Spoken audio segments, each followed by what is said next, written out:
Hey everybody, sorry banget. Ini cuman video ketinggalan aja. Sebenarnya tadi ada yang sharing ya, ada yang nanya ke saya, kok kasih penguatan dong buat kondisi ini. By the way, baju saya bolong ya. Baju saya bolong. Ya, maklum lah ya.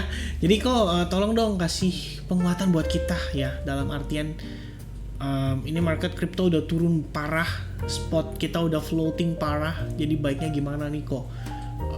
Saya cuma bisa bilang guys, just believe in crypto project ya. If you guys already know Bitcoin project itu atau crypto project itu, menurut saya merupakan suatu pengganti reserve currency di dunia nantinya ya. Jadi dulu kan menggunakan Bitcoin, jadi intinya intinya menggunakan gold. Nah sekarang hopefully Bitcoin juga bisa menjadi salah satu reserve currency di dunia. Jadi saya pikir teman-teman percaya dulu sama fundamentalnya. Jika kalian adalah seorang holders, jika kalian adalah seorang investor, seperti yang saya sudah bilang, there is no such thing yang namanya nyangkut. Teman-teman nonton playlist saya perbedaan antara investor dan trader, dari pola pikirnya, gimana itu bisa membantu teman-teman menjadi lebih baik. Tentu saja nanti link untuk videonya akan saya share, entah di sebelah kanan atau di sebelah kiri, saya nggak tahu teman-teman ya, tapi nanti akan saya share. Yang pasti kalau kalian lagi ada hold di spot, well, you can hold it ya, at least you can stake some of it ya, masukin ke exchange, mungkin di stake atau gimana, intinya supaya dia berbuah, menghasilkan bunga, returnnya nanti bisa mendapatkan hasil yang lumayan lah by the time marketnya rebound. Ingat teman-teman, ini ada satu sharing yang menurut saya menarik ya, jadi mungkin saya sharing aja. Tadinya nggak mau pakai sharing begini ya, kita bilang trading emotional. Ini ya teman-teman pasti masih ingat dan sering banget ngelihat gambar ini ya. Ini sebenarnya kalau kita bilang maksimum apa ya kita bilang ya, maksimum risk ya, itu sebenarnya ada di bagian, ini dia gambarnya. Sayang banget, kecil banget ini. Kayak this one ya, ini I think looks better, so let's see guys. Nah ini adalah point of maximum financial risk. Waktu lagi uptrend, waktu lagi bull run, everybody can be cuan and everybody can be profit teman-teman. Tapi pada saat turun kayak gini, everybody desperate, everybody fear, everybody denial, everybody panic, everybody maybe sedang dalam proses capitulationnya, despondensinya, and then depression. By the time market start going up, hope, relief, optimism, and then repeat, ulang lagi prosesnya seperti itu. Sebenarnya kalau kita lihat ya, kalian bisa baca di sini point of maximum financial opportunity. Jadi artinya di sini kondisi bagian bawah itu adalah kondisi di mana orang-orang bisa mendapatkan opportunity paling baik. Dalam artian bisa cuan ya, benar-benar bisa cuan.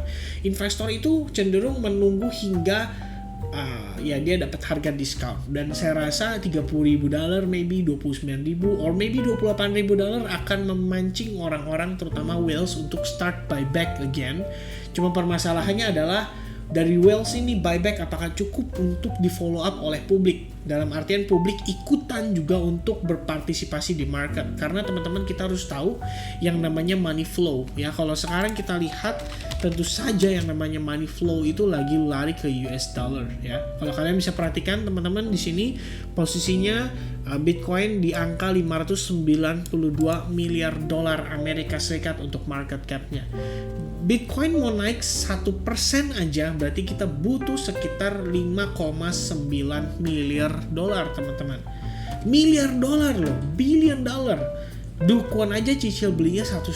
Ini 5,9 billion dollar. Buat Bitcoin naik 1%, minimal dia recovery dari minus 10% jadi minus 9%. Kita butuh duit 5,9 miliar dolar untuk menggerakkan pasar. Dan itulah kenapa saya katakan yang sudah pasti adalah kita nggak tahu di manakah bottom berada. Kita cuma bisa berasumsi, kita hanya bisa melakukan analysis, based on data, based on price action, based on ya pokoknya macam-macam. Itu aja teman-teman yang menjadi kunci pegangan kita. Tapi yang pasti untuk saat ini, kalau teman-teman ada yang tanya ke saya, kok udah boleh serok belum, kok udah boleh cicil belum, guys, itu uang kalian yang atur, money managementnya kalian atur sebaik mungkin supaya tidak terkena resiko berlebihan. Kalaupun let's say kalian mengkategorikan itu sebagai proses atau sebuah kondisi yang kita bilang dengan nyangkut alias floating, then you have to understand at least uang yang kalian masukin bukan uang dapur dan bukan uang pinjol ya. Kalau kita ngomongin masukin duit pinjol mungkin pusing ya. Kenapa? Soalnya kita harus bayar cicilannya. Tapi kalau misalnya kita nggak masukin duit pinjol, dan kalian nggak harus pusing ya. At least start DCA, kalian setting dulu di awal trading plan-nya kalian kayak gimana, money management-nya kalian kayak gimana, baru kemudian kalian manfaatkan. Kalian consider apakah saat ini sudah area yang tepat untuk kita buyback. Karena kalian bisa lihat sendiri point of maximum financial opportunity itu berada di bagian despondency atau capitulation ya.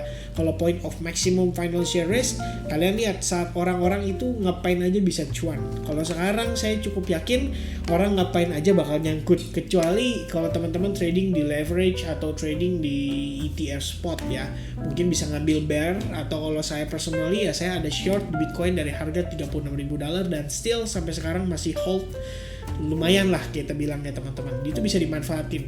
Nah cuma pertanyaannya adalah, dari mana kita tahu market saat ini sedang berada di fase capitulation atau despondency? Sebenarnya kita bisa memanfaatkan Fear and Greed Index ya. Fear and Greed Index for Bitcoin. Kita bisa lihat seberapa fear orang-orang, seberapa greed orang-orang saat ini. Well, update terakhir adalah di 9 Mei dan kondisinya extreme fear di angka 11. Kebayang gak sih teman-teman, market hari ini dump, besok update. Kalau kalian lihat ini next update-nya 3 jam karena memang pada saat closing candle time frame daily menurut saya ya, ini udah pasti lebih extreme fear lagi dan udah pasti di bawah 10. Saya cukup yakin akan hal itu karena ngelihat harga Bitcoin hari ini udah drop begitu signifikan sampai kisaran, bahkan sekarang dia turun lagi ke 30.800 ya. Kayaknya ya teman-teman. Nah itu benar ya, latest update-nya $30.880. Oke? Jadi itu sedikit penjelasan dari saya buat teman-teman. Saya cuma bisa bilang gini, teman-teman stay safe aja, transaksinya jangan barbar ya. Kalian harus transaksi dengan terkalkulasi dengan baik, jadi bisa lebih safety, bisa lebih secure, bisa lebih mature juga dari segi pola pikirnya, mindsetnya bisa lebih aman, dan hopefully buat teman-teman yang lagi nge-hold, yang lagi nyangkut, saya juga ada teman-teman di Cardano dan di XRP, terus ada beberapa ya kayak Cake. Cuman permasalahannya balik lagi, it depends on your perspective. Kalian ngelihat ini sebagai discount untuk kalian bisa buyback, kalian bisa cicil, atau kalian ngelihat ini sebagai proses nyangkut. Kalau kalian berkata bahwa ini adalah nyangkut, berarti teman-teman, to be honest, kalian belum siap trading atau belum siap investing. Karena yang namanya orang invest, contoh orang ini nginvest di Tokopedia kisaran tahun 2013-2012. Oke, nobody know pada saat itu. 2014, nobody know. Maybe some of people udah mulai tahu, udah mulai ada visionnya, udah mulai ada gambaran bahwa kedepannya belanja online bisa menguasai pasar. Tapi pada kala itu investor yang banyak mau invest untuk sahamnya masih sedikit. Nah sekarang posisinya di Bitcoin, maybe most of you bakal berpikir bahwa wah ini market bakal dump abis-abisan, bakal parah, bakal sampai ke moving average 200 kayak kata Ko Kevin di weekly-nya, atau mungkin akan mengulangi historical data based on Bitcoin halving. Jadi setelah 1 tahun bull run biasanya diiringi dengan 2-3 tahun bearish serta sideways before next bull run-nya. Jadi itulah ya yang menjadi pertimbangan kita semua saat ini. Apakah teman-teman di sini siap untuk menahan rasa sakit painfulnya mungkin 3-4 tahun mendatang? Kalau teman-teman siap, dan cryptocurrency is your best choice, karena balik lagi kita percaya sama fundamentalnya, kita percaya sama blockchainnya, kita percaya bisa dengan teknologi yang diciptakan saat ini untuk kedepannya akan jauh lebih baik lagi, which means ya itu yang sedang kita investasikan. Jadi jangan tanya saya koin apa yang bagus buat diinvest, apakah Bitcoin udah saatnya invest, apakah Bitcoin sudah saatnya serok. Tanyakan itu ke diri masing-masing.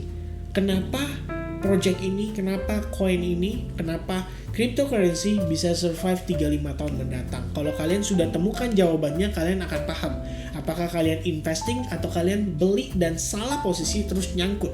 Alright, hopefully teman-teman sedikit sharing dari saya di video ini bisa membantu teman-teman untuk lebih confident lagi di dalam investment di cryptocurrency. Teman-teman ingat, seorang investor itu punya hasil bisa makan waktu 3-5 tahun. Jadi please bersabar teman-teman ya. Yang namanya kita invest tanah aja kan nggak naik dalam waktu 2-3 bulan. Pasti butuh waktu setahunan, 2 tahunan baru dia harga tanahnya naik ya. Hopefully teman-teman itu yang bisa saya sampaikan. Thank you so much for watching this video. I hope you guys enjoy it and give me your thumbs up. Sampai ketemu lagi di next update berikutnya. Cheers, bye bye.